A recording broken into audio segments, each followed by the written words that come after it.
following Vice President Biden's trip to Israel and to the Palestinian territories, the proximity talks that were to have been launched are now at a standstill. The Palestinians have now declined to join the proximity talks, at least for the present, because of this Israeli gesture of giving approval for a large new neighborhood in East Jerusalem. And the Arab League, which had given its blessing to the Palestinian Authority to do these talks, has now withdrawn that agreement.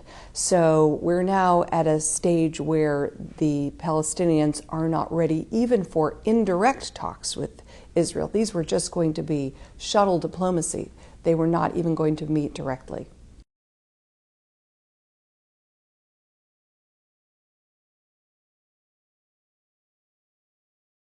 When we look at President Obama's policy in the Middle East, and specifically toward the Israeli-Palestinian conflict in the first year of his administration, it's widely acknowledged to have been a big problem, really not a success at all.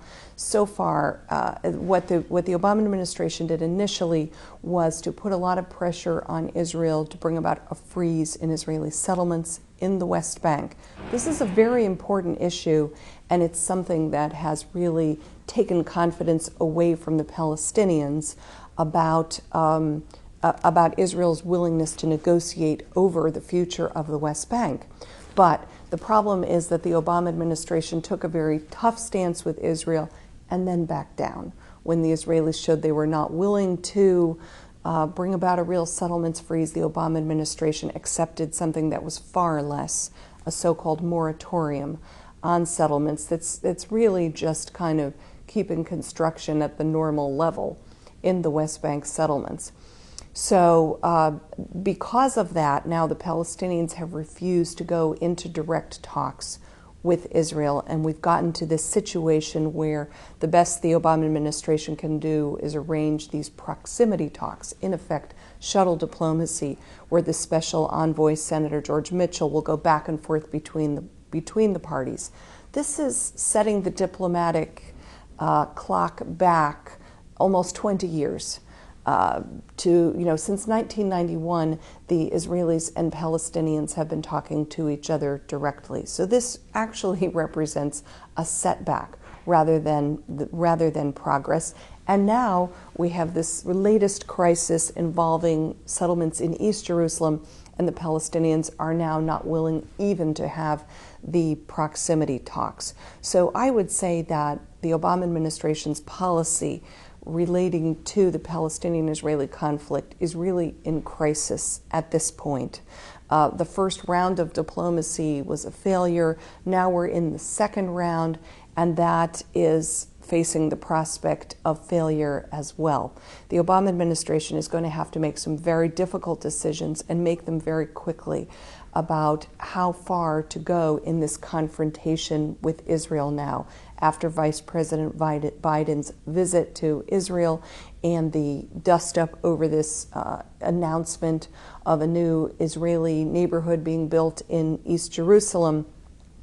The Obama administration has once again shown sort of strong irritation with the Israeli government, and they're actually saying now that the Israeli government needs to reverse kind of an administrative or bureaucratic decision to go ahead with this construction in East Jerusalem. That's setting a very difficult condition for this Israeli government, or frankly any Israeli government, to meet. So one wonders where it's going from here. I think it's unlikely the Israeli government is going to meet this condition, and so we're either going to see a deterioration in relations, coolness between the United States and Israel that might go on for some time, or we're going to see the Obama administration kind of back down once again, as it did last year, which I think would be quite damaging in terms of the administration's reputation in the Middle East and even worldwide.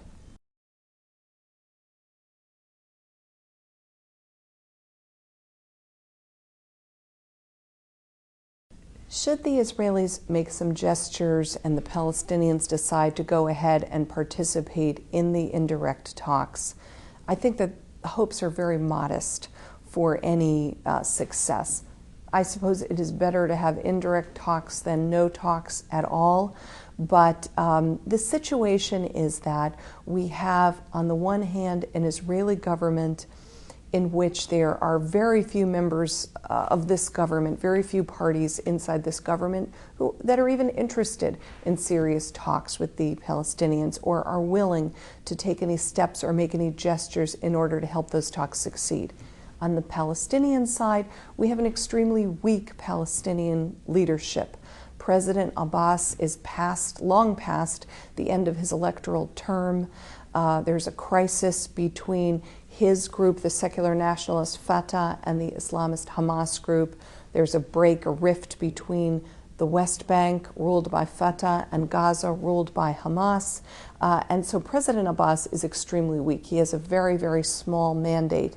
Even to go forward with this shuttle diplomacy, these indirect talks, he had to get permission not only from the Palestinian Liberation Organization, but the Arab League. This really should have been something that he could have just decided to do himself, and at another time that might have been possible. So what we have is a lack of interest in these talks on the Israeli side and a lack of strength or ability to go forward on the Palestinian side. And so that's not very promising in terms of where these talks are going.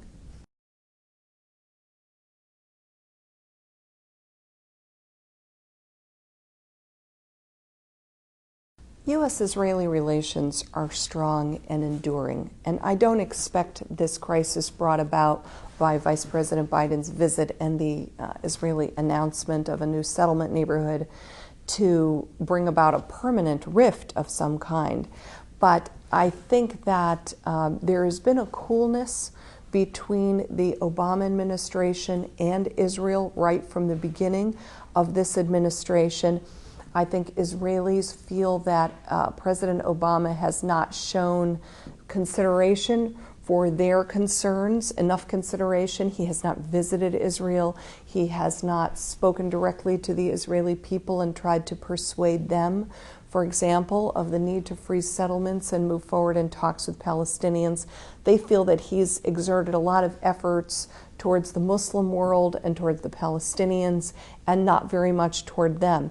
At the same time, President Obama has not shown them much resolve up until now. Last year, he took a firm stand on settlements and then backed down from it. So I think, unfortunately at this point, we have Israelis looking at the current U.S. administration without having a great deal of either trust or respect for the administration. On the U.S. side, I think we saw with the aftermath of the Biden visit, the irritation that the Obama administration feels with the current government of Israel and the frustration, the desire to move some sort of a diplomatic process forward, but you have an Israeli government that's not particularly interested in that, that's not willing to make gestures, and that is even very willing to take steps that strongly irritate and upset the other side, such as this settlement announcement. So what I think is a temporary coolness in U.S.-Israeli relations. It's hard to say at this point where this is going. It's possible that the Obama administration will decide that under current circumstances it's really not possible to go forward with the peace process, and therefore they will just disengage. I think we already saw some of that earlier this year with President Obama speaking about how difficult it was to get negotiations going and beginning to disassociate himself. And we saw a kind of a lowering of the profile of this issue, that it would just be something that Senator Mitchell would mostly handle. So that's a possibility. It's a possibility that the Obama administration really will try to put the pressure on Israel and show that in order to have a strong relationship with the United States, Israel must take steps toward peace. That could possibly set off a kind of a crisis inside of Israel. One already sees this going on a bit in the Israeli press this week, with people debating back and forth oh, Netanyahu has mismanaged the relationship with the United States, and he should not have been so provocative. He should be more accommodating. And then others in Israel saying, absolutely not. We don't need to make any concessions. We need to show the Americans where we stand and just stand firm. So there's the possibility that if the Obama administration really were to be very tough with Israel, that eventually this will have political repercussions inside of Israel, repercussions for the stability of Prime Minister Netanyahu's coalition and so forth. That is a possibility as well. And then the third possibility is that the Obama administration will just somehow decide to try to patch things over and try to move forward with talks and so forth. But I think it's going to be very difficult to do that with the Palestinians having as weak a hand as they have. Frankly, the only thing they have is the ability to say no.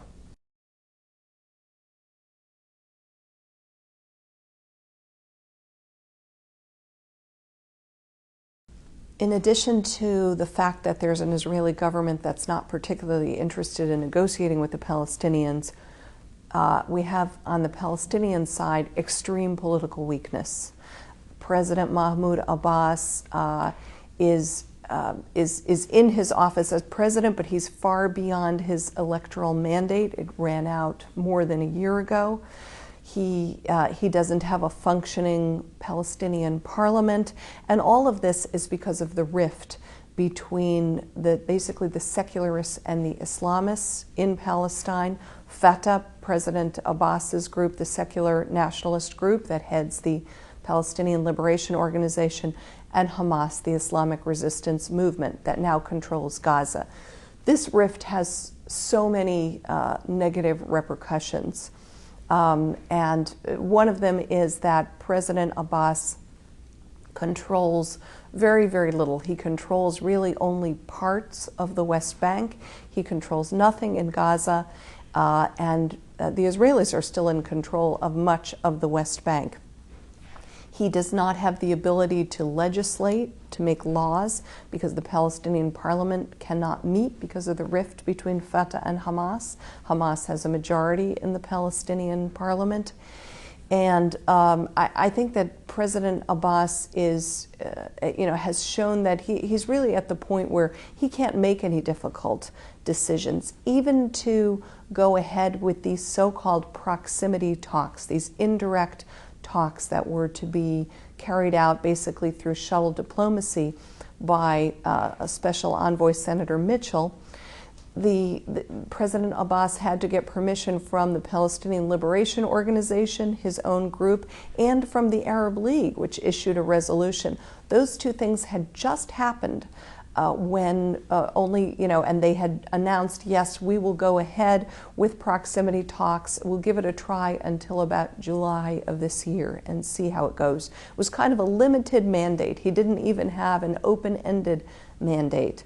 And then at that point, the Israelis made their announcement about the settlement neighborhood in East Jerusalem, which spoiled Vice President Biden's visit. And both the Palestinians and the Arab League said, "That's it. We withdraw our consent. We're not going to participate until something has changed.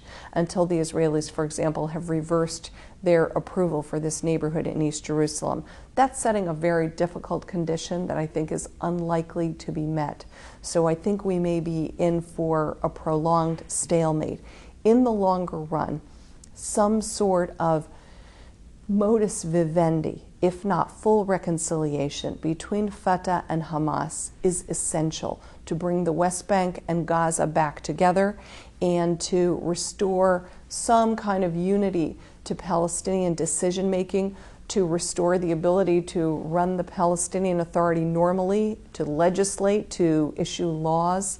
For example, Prime Minister Fayyad, Palestinian Prime Minister Fayyad, has a very ambitious plan for building the institutions of a Palestinian state, and he's received support, moral and financial support for that plan from the United States and the European Union and other donors, and it's a good plan. However, it's really unrealistic to expect state building to go very far when it's not possible to legislate, when it's not possible to make laws. And that's not going to be possible until the Palestinian parliament can meet again. The Palestinians are going to need to hold new elections and to elect a new leadership, a new parliament, and most likely a new president as well. As President Abbas says, he does not want to continue much longer in the office.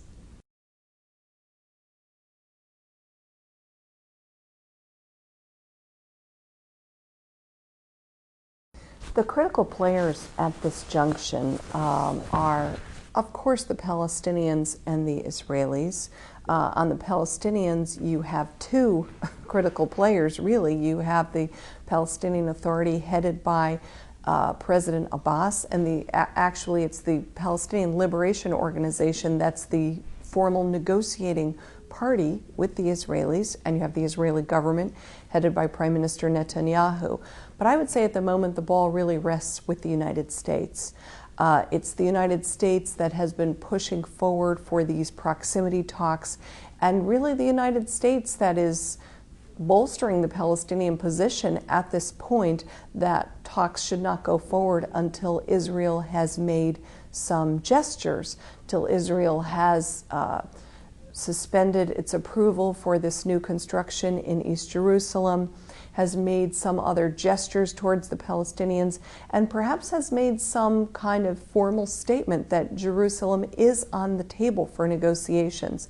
That's exactly what this Israeli gesture of announcing this new neighborhood in Jerusalem said. It's not on the table. Jerusalem is ours, and we'll do what we like with it. The other critical players are Syria, which backs Hamas and plays an important role, I think, in determining whether or not there will be Palestinian reconciliation. Egypt has been trying to mediate between Fatah and Hamas, and it can play a useful role in that regard. It's much more on the Fatah PLO side than it is on the Hamas side, but they can play an effective mediating role if the circumstances permit. Iran plays a role, I mean, because of its support for Hamas and its close relationship with Syria in backing that side of things. Outside the region, the quartet players are Russia, the United Nations, and the European Union. They'll all be meeting Friday in Moscow, but they play really more of a supporting role. The Obama administration has not used the Middle East Quartet as actively as the Bush administration did. It's frankly, the quartet usually meets from time to time to give some sort of a blessing or a blessing or criticism to the parties for what they are doing, and it represents a kind of international consensus so that the parties cannot run off, for example, to Russia or to the European Union and try to get them to adopt a different position than the United States.